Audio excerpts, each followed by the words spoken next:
what would happen if the daughter says, "But Dad, I love him," or the son says, "She's so hot." Yeah. What would happen if they told the parents no?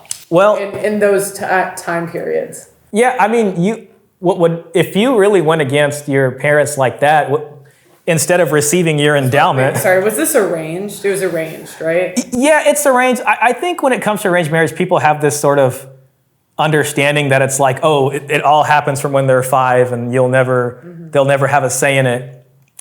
What you have is like matchmakers and stuff like that. And you have, even if you look at more recent history, if you look at Europe and stuff like that, they would call it the mean person, so to speak. So this mean person will probably understand in the community who's single, what dowries they're bringing, what the men are going to be making. And then in their minds, they're going to be like, okay, these might be good pairings. They might suggest different pairings. And then however you guys do that negotiation, then it would happen. So then you can see in marriage contracts back then, how they do these kinds of things. If a daughter, to answer your question, was like, no, I don't, screw this, I love this person, Romeo and Juliet style or whatever.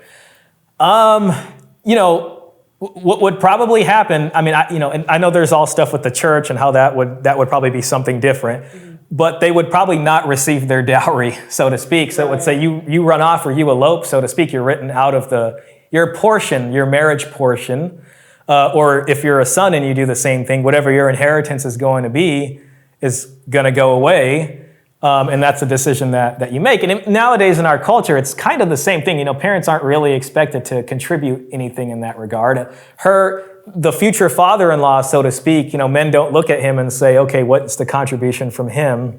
So there's been this change where the way wealth is threaded isn't really the same. And a lot of people are in a bad situation anyways. They can barely figure out retirement. They don't have something to give. Or the parents are already divorced, so